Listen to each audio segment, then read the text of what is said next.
नमस्कार, डिजिटल आदिवासी पोर्टलवर पुन्हा ॲपल स्वागत आहे. पाहूया आजच्या बातम्या. नवापूर MIDC परिसरातील 2 कापड कंपन्यांमध्ये आग लागली. या भीषण आगीत कंपन्यांमधील यंत्रसामुग्रीसह कच्चा माल व तयार कापड जळून खाक झाल्याने सुमारे 15 करोड रुपयांचे नुकसान झाल्याचा अंदाज आहे. या कंपन्यांमध्ये लागलेल्या आगीवेळी सिलेंडरच्या स्फोटासारखे आवाज येत असल्याने परिसरात भीती पसरली. या आगीची माहिती मिळताच प्रशासनाने तात्काळ दखल घेत आग विझविण्यासह बचाव कार्य केले. दोन्ही कंपन्यांना लागलेली आग विझविण्यासाठी महाराष्ट्र व गुजरात या दोन्ही राज्यातील अग्निशमन दलाच्या जवानांना पाचारण करण्यात आले. सुमारे 30 अग्निशमन बंबांच्या माध्यमातून पाण्याचा मारा करीत शर्थीच्या प्रयत्नानंतर आगीवर नियंत्रण मिळविण्यात आले. सुदैवाने या घटनेत कोणतीही जीवितहानी झालेली नाही. भारतीय हवामान विभागाने नंदुरबार जिल्ह्यासाठी पुढील 2 दिवस उष्णतेच्या लाटेचा इशारा दिला असून 11 व 12 मे रोजी जिल्ह्यात काही ठिकाणी उष्णतेची तीव्रता वाढण्याची शक्यता वर्तविण्यात आली आहे. नागरिकांनी दुपारच्या वेळेत आवश्यक ती खबरदारी घ्यावी असे आवाहन प्रशासनाच्या वतीने करण्यात आले आहे. हवामान विभागाच्या अंदाजानुसार जिल्ह्यात उष्ण व कोरडे हवामान राहण्याची शक्यता असून नागरिकांनी दुपारी 12 ते 4 या वेळेत अनावश्यक बाहेर पडणे टाळावे. विशेषतः ज्येष्ठ नागरिक, लहान मुले, गर्भवती महिला तसेच मैदानी काम करणाऱ्या कामगारांनी अधिक काळजी घेण्याचे आवाहन करण्यात आले आहे. पाणी भरण्यासाठी रेल्वे स्थानकावर उतरल्याने गाडी सुरू झाल्यामुळे धावत जाऊन रेल्वेत चढण्याचा प्रयत्न करताना तोल जाऊन पडल्याने शनी मांडळ येथील एकाचा मृत्यू झाल्याची घटना खांडबारा येथे घडली. या घटनेने शनी मांडळ परिसरात शोककळा पसरली. भांडणाचा राग येऊन विटेने डोक्यावर मारहाण करीत युवकाला जखमी केल्याची घटना तळोदा तालुक्यातील जुने रोजवा येथे घडली. या प्रकरणी एकाविरुद्ध तळोदा पोलीस ठाण्यात गुन्हा दाखल करण्यात आला आहे. मुंबई महानगर प्रदेशातील वाढत्या वाहतूक गरजांसाठी शाश्वत आणि पर्यावरणपूरक जलवाहतूक व्यवस्था उभारण्याचा राज्य शासनाचा प्रयत्न आहे. मुंबई वॉटर मेट्रो प्रकल्पामुळे देशात आधुनिक जलवाहतुकीचा नवा अध्याय सुरू होईल असा विश्वास मुख्यमंत्री देवेंद्र फडणवीस यांनी व्यक्त केला.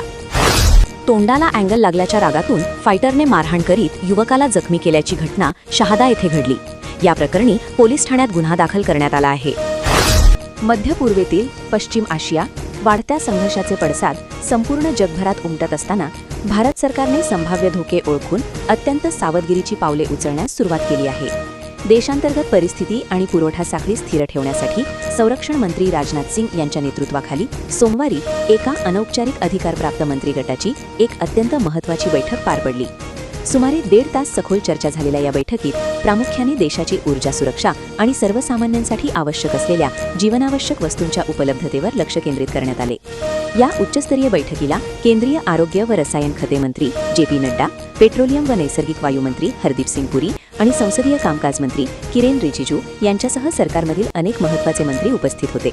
परदेशातील युद्धजन्य स्थितीमुळे भारताच्या अर्थव्यवस्थेला बसू शकणाऱ्या संभाव्य धक्क्यांचा यावेळी सविस्तर आढावा घेण्यात आला. जिल्हा परिषद आणि पंचायत समिती निवडणुकांच्या पार्श्वभूमीवर शिवसेना संघटना अधिक मजबूत, सक्षम आणि बूथ स्तरापर्यंत प्रभावी करण्यासाठी शिवसेना संसदीय गटनेते आणि कल्याण लोकसभा मतदारसंघाचे खासदार डॉक्टर श्रीकांत शिंदे यांचा विधानसभा निहाय कार्यकर्ता, पदाधिकारी आणि लोकप्रतिनिधी संवाद दौरा 16 मे 2026 पासून सुरू होत आहे. हा राज्यव्यापी दौरा 15 जुलैपर्यंत चालणार आहे.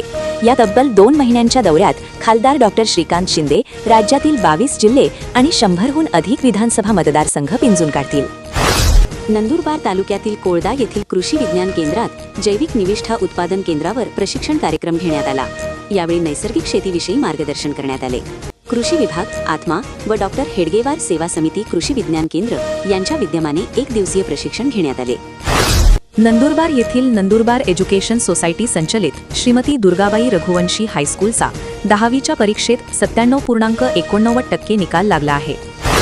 नंदुरबार तालुक्यातील कोरीट येथील केडी गावित माध्यमिक विद्यालयाच्या विद्यार्थ्यांनी 10वीच्या परीक्षेत यश मिळविले आहे.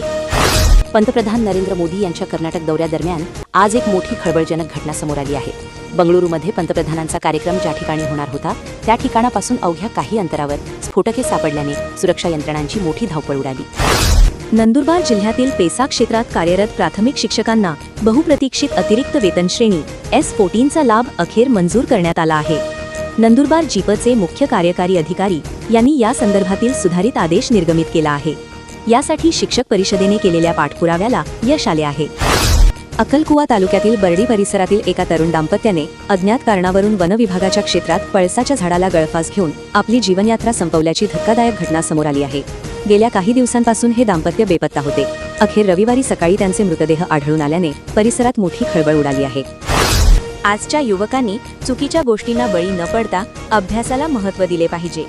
थोरा मोठ्यांचा सल्ला घेऊन योग्य मार्गावर चालण्याचा प्रयत्न केला तर चांगला व्यक्ती म्हणून जीवन जगू शकतो, असे प्रतिपादन शहादा नगरपालिकेच्या उपनगराध्यक्षा माधवी पाटील यांनी केले.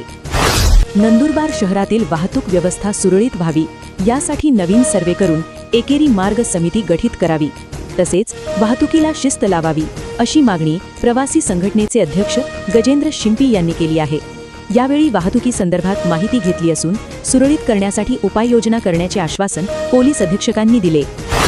शिवसेनेचे युवा नेते तथा खासदार डॉक्टर श्रीकांत शिंदे हे संघटन बांधणीसाठी उत्तर महाराष्ट्र दौऱ्यावर येणार आहेत. दिनांक 16 मे पासून त्यांचा दौरा सुरू होणार असून शिवसेना BLA व बूथ प्रमुखांचा नेमणुकीचा आढावा घेऊन कार्यकर्त्यांची खासदार डॉक्टर श्रीकांत शिंदे संवाद साधतील, अशी माहिती शिवसेनेचे नंदुरबार जिल्हाप्रमुख ॲडव्होकेट राम रघुवंशी यांनी दिली आहे. रेल्वेने प्रवास करणाऱ्या एका प्रवासीची प्रकृती बिघडल्याने खांडबारा येथे थांबून 108 रुग्णवाहिकेशी संपर्क साधण्यात आला, परंतु खांडबारा ग्रामीण रुग्णालयात रुग्णवाहिका नसल्याने अखेर गंभीर प्रकृती असलेल्या प्रवाशाला उपचारासाठी रेल्वे गाडीने पाठविण्यात आली. मात्र वेळीच उपचार न मिळाल्याने सदर प्रवाशाचा मृत्यू झाला आहे.